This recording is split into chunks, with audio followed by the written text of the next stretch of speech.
여러분 안녕하십니까? 11월 21일 금요일 KBS 아메리카 뉴스입니다. 오바마 대통령은 500만 명의 불법 체류자들에 대해 추방을 유예하는 내용의 이민개혁안에 서명했습니다. 야당인 공화당은 오바마 대통령이 왕처럼 행동한다면서 모든 수단을 동원해 맞서겠다고 밝혔습니다. 워싱턴 이강덕 특파원의 보도입니다. 이민개혁안을 발표한 오바마 대통령은 미국 서부의 라스베가스로 가서 이민개혁안에 서명했습니다.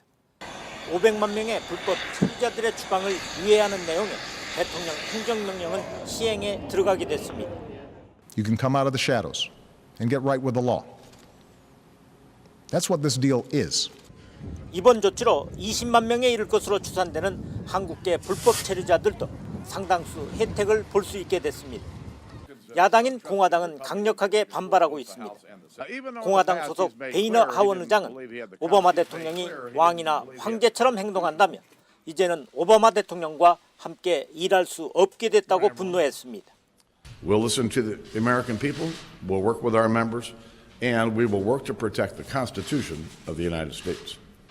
모든 수단을 동원해 오바마 대통령의 독단적 조치를 견제하겠다고 선언한 공화당은 당장 법적 제소 절차가 시작된 오바마 케어부터 저지하겠다고 강조했습니다. 오바마 대통령의 이민개혁 관련 행정조치에 대해 여론의 평가는 엇갈리는 가운데 미국 정치권은 당분간 혹한기에 휩싸일 분위기입니다. 워싱턴에서 KBS 뉴스 이강덕입니다. 정치권뿐만 아니라 미국 사회 전반도 이민개혁을 둘러싸고 찬반 논란이 가열되고 있습니다. 이민자 단체들은 대통령의 이번 발표를 적극적으로 지지한다며 전국적인 대규모 시위에 들어갔습니다. 반면 공화당 측은 오바마 케어에 대한 공식 소송에 돌입해서 사회 전반의 갈등이 고조되고 있습니다. 노승욱 기자의 보도입니다. 미국에와 서류 미비자 신분이 되어버린 한인 백승준 씨. 불법 체류 상태에서의 미국 생활은 결코 녹록지가 않았습니다. 이번 대통령의 행정명령은 그의 10년간 미국 생활에 가장 기쁜 소식이 됐다며 울먹였습니다. 여기서 사시는 분들의 다 똑같은 마음이겠지만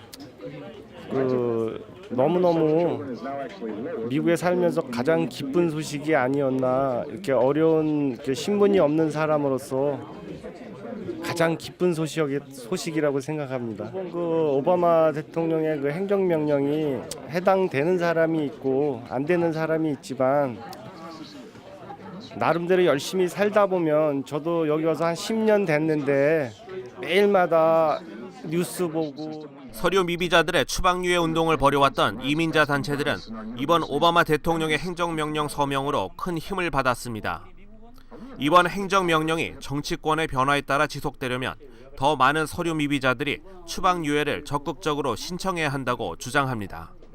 한인 청소년들 같은 경우에도 추방유예 대상자가 한 3만 3천은 최소한 넘는 걸로 그렇게 예상을 하고 있는데, 지금 신청자가 한 절반도 안 되는 이제 그런 비율이에요. 근데 이것이 의회에서 아무리 하고 싶어도 예를 들어서 500만 명이 다 이거를 신청을 하면 의회에서 맘대로 뒤집지 못해요. 그렇잖아요.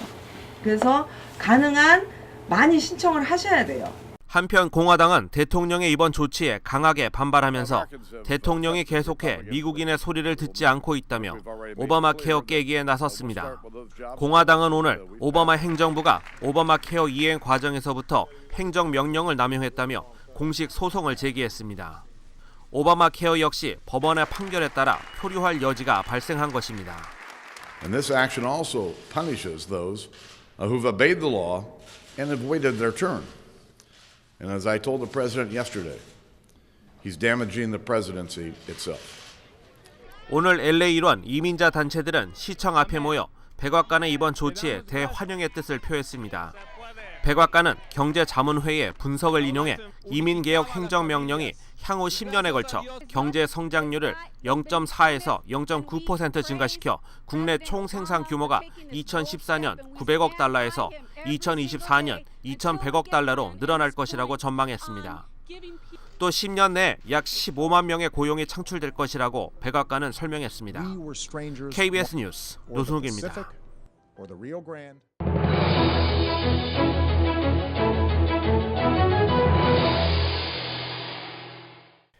뉴욕 한인타운의 원조라고 할 수 있는 유니온 스트리트의 한인 업소들이 최근 크게 줄고 있습니다.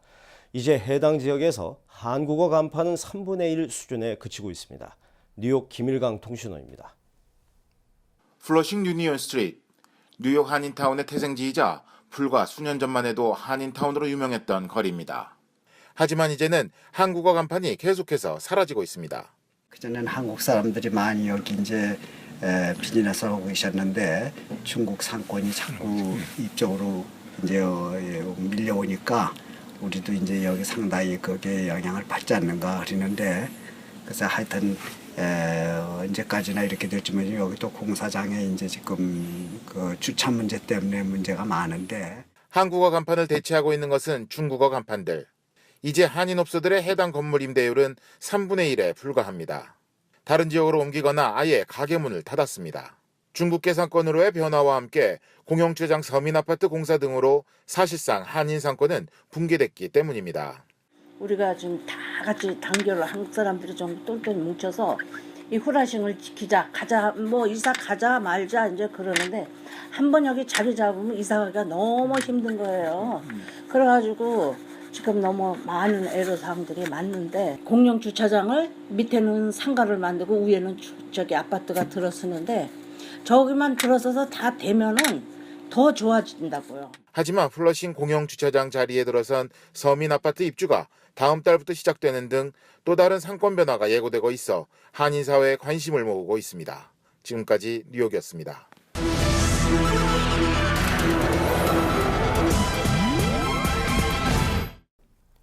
요즘 홀로 잘 나간다는 미국 경제, 증시도 연일 사상 최고치를 갈아치우고 있습니다. 오늘은 유럽과 중국에서 나온 호재가 힘을 실어줬습니다. 뉴욕 박태서 특파원입니다. 오늘 미 증시 다우존스 산업평균지수와 S&P 지수는 나란히 상승 마감했습니다. 두 지수 모두 어제 세운 사상 최고 기록을 또 갈아치웠습니다. 어제 상승이 고용과 주택 판매 등 핵심 경제 지표가 좋게 나왔기 때문이라면 오늘은 유럽과 중국발 호재 덕분이었습니다. 밤사이 중국 중앙은행인 인민은행은 2년 4개월 만에 금리 인하를 단행했습니다. 시장에선 이번 금리 인하는 최근 주춤한 성장세를 용납하지 않겠다는 중국 정부의 의지로 평가했습니다. 유럽 중앙은행 총재의 경기 부양 발언도 투자 심리를 이끌었습니다. 유럽 금융회의에 참석한 마리오 드라기 유럽 중앙은행 총재는 목표로 잡은 인플레이율을 지체 없이 달성해야 한다고 강조했습니다. We will step up the pressure and broaden even more the channels through which we intervene by altering accordingly the size, the pace and the composition of our purchases. 채권 매입을 통한 양적 완화 시사 발언에 유럽 증시 주요 지수도 큰 폭으로 상승했습니다. 영국 1.08%, 독일과 프랑스 증시가 각각 2.6% 올랐고 이탈리아 증시는 3.6% 폭등했습니다. 뉴욕에서 KBS 뉴스 박태서입니다. 중국이 기준금리를 2년 4개월 만에 처음으로 인하했습니다. 최근 경제 지표들이 부진하자 유동성을 확대해 경제 성장을 촉진시키기 위한 조치로 풀이됩니다. 베이징 김명주 특파원입니다. 중국 중앙은행인 인민은행은 오늘부터 금융기관 위안화 대출과 예금 기준금리를 인하한다고 발표했습니다. 1년 만기 대출 기준금리는 0.4%포인트 떨어진 5.6%로 1년 만기 예금 기준금리는 0.25%포인트 떨어진 2.75%로 인하됐습니다. 인민은행은 또 금융기관의 예금 금리 적용 상한을 기준금리의 1.1배에서 1.2배로 확대했습니다. 중국 금융당국이 기준금리를 인하한 건 지난 2012년 7월 이후 2년 4개월 만입니다. 지난달 중국의 산업 생산은 지난해 같은 기간에 비해 7.7% 늘어나는 데 그쳐 9월보다 0.3%포인트 떨어졌습니다. 지난달 소매 판매 증가율도 11.5%로 9월보다 0.1%포인트 낮아지는 등 주요 경제지표 하락세가 이어졌습니다. 이런 상황에서 유동성을 확대해 경제 성장을 촉진시키기 위해서 기준금리를 인하한 것으로 분석됩니다. 중국의 경제 전문가들은 이번 조치가 기업의 금융 비용을 줄여주고 주식시장에도 호재로 작용할 것으로 내다보고 있습니다. 베이징에서 KBS 뉴스 김명주입니다. 이른바 지구의 허파로 불리는 아마존 열대 우림 파괴가 지속되고 있는 가운데 아마존 기후변화 관측을 위해서 세계에서 가장 높은 타워가 건설되고 있습니다. 박용환 특파원의 보도입니다. 우리나라 면적의 75배, 750만 제곱킬로미터에 걸쳐 펼쳐져 있는 아마존 열대 우림입니다. 사람이 접근하기 힘든 오지에 세계에서 가장 높은 325m 높이의 기상관측 타워가 세워지고 있습니다. 타워 안에 설치된 컴퓨터는 5초마다 아마존의 기상 변화를 측정하게 됩니다.